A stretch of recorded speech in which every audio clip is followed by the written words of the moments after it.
Hey everybody, welcome to some floor training. I think it's really good to get down on the floor and do some kicking. For the same reason that it's good to be on the wall and do some kicking. You know, that kicks happen so fast and there's so many moving parts, so many things going on, and it can be hard to work on the right stuff with that limited amount of time in which a kick actually, is completed. And so you get on the wall, you slow it down, you get on the floor. I like the floor better for one thing, and that is foot positioning. If your foot tends to be kind of like a slab, it shouldn't be. That's something we work on. We work on pushing and pulling and moving those things around and loosen them up and get those little muscles in there to wake up so that they respond to what you tell them to do. Your foot should be able to create different kinds of shapes for the kicking techniques that you want to be good at. So I want to show you how to work on your different kicks on the floor. And we're going to start with the front snap kick foot position. So front snap kick foot position is here. So what you have is an extended ankle. Extended ankle means you're pointing, right? But not so much having to do with your toes, but more here. See, I could pull my foot back or extend, and that's not so much toe action, that's ankle action. So I want is extending straight out with my ankles. And notice right now my toes are also extended. So what you have here is kind of your ballerina toes kind of a deal, or gymnastics pointy toes. But what we're going to do with our taekwondo front kick position is keeping the ankle extended. We're going to curl back only the toes. All right, and then sometimes those little toe muscles, they don't do much in regular life, and so this might take some practice. You can practice by pushing it into the floor, tiger stance style, and then see if you can maintain that when you lift it up off the ground. And just sitting here on the ground, working on extending the ankle, flexing the toes. Right, and you kind of shake that out, extend the ankle, flex the toes, and see if you can go from a loose foot right into that correct position, and then lean back and see if you can maintain that as you chamber and rechamber your front kick. So you follow along with me. We do a nice set over here on the left leg. Now, as you go, there will be a tendency for your ankle to forget that it's supposed to be extended, and then you end up like this, flexing the toes and the ankle. The front kick foot position can be the toughest one because it requires you to do two opposite things. Extension here and flexion here, and boom. Okay, let's do the other side. Let's do the other side. So come around here, and we first make sure that we can get a nice extended ankle with toes. And then we tell our toes only to come back.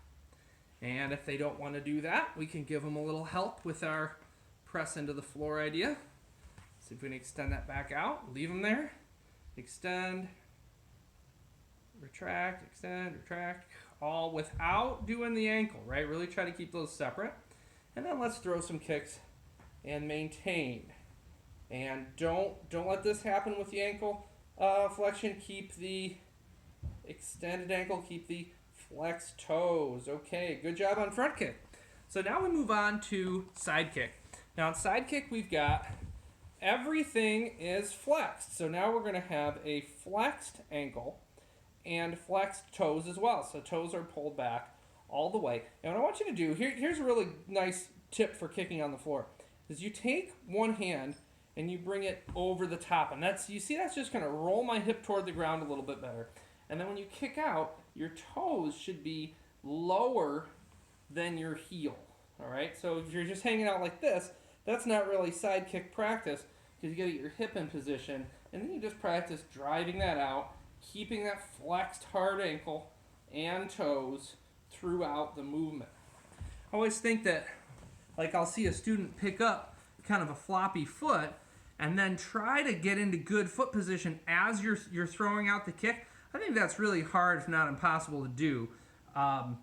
Usually, whatever somebody's got going in their chamber, so if I chamber this up, everything's flexed nicely, I just should have to leave it there. I shouldn't be having to make foot adjustments as I'm extending the kick out One reason being, what if I go to kick you and you move in, and I've got this loose ankle and these loose toes, and you move into that looseness, and then something cracks. I'd much rather have this tight all the way through. So punching out some side kicks now on this side.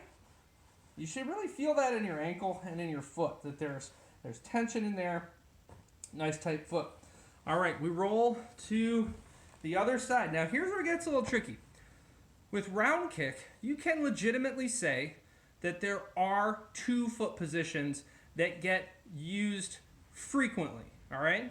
You've got your top of the foot position, and then you've got your ball of the foot position. So let's go over top of the foot first.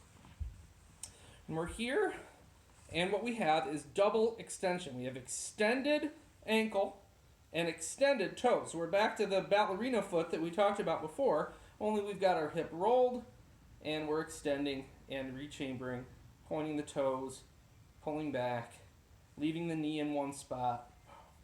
We're just working on this. We're back to the other side. Back, point, down, point, down. I like these exercises, guys, because you could sit here on the floor or watch your favorite show, favorite movie, be popping these out. Nice job. All right, so let's talk about why you would use that pointy toe position. First of all, don't use it for basics or forms. In basics and forms, we want to have a uniform way of doing this, and the way that we picked is the ball of the foot, the next one we're going to show you. But that top of the foot is useful. You use it in sparring. When you have that squishy gear on, you might enjoy kicking the black bag that way.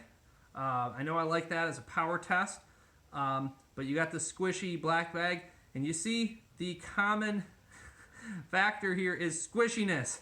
When squishiness is involved, you go ahead and point your toes and use that top of your foot.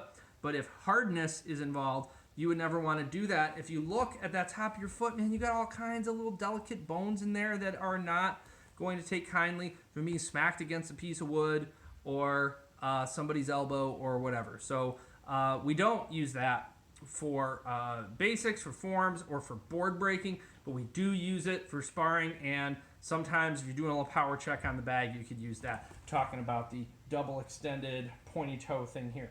Now, your ball of the foot position is here, double flexed. So just like on the side kick, your ankle is flexed and your toes are flexed, and we're here. I rechamber.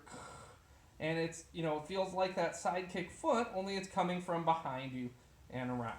All right, we work that other side, and we're here and coming around. See, double flexed. Nice job. A couple more. All right, good. Now, ball of the foot round kick. Ball of the foot round kick sometimes is done improperly by somebody who imagines that they're supposed to take their ball of the foot front kick position and simply turn it sideways. So if you had this extended ankle and curled toes and you said, I'm just going to turn that over and throw my round kick that way, that's actually wrong. You need flexed ankle for the round kick. So we'll do final review here. Front kick, extended ankle, curled back toes, side kick, everything pulled back. Ball of the foot round kick, everything pulled back. Top of the foot round kick, everything extended. So those are like your legitimate foot positions. We can go over foot position on another video on some of our intermediate level kicks. That would probably be a good topic. But work your basic kicks on the floor. Awesome exercise. You can do it while you're doing other stuff down there on the ground.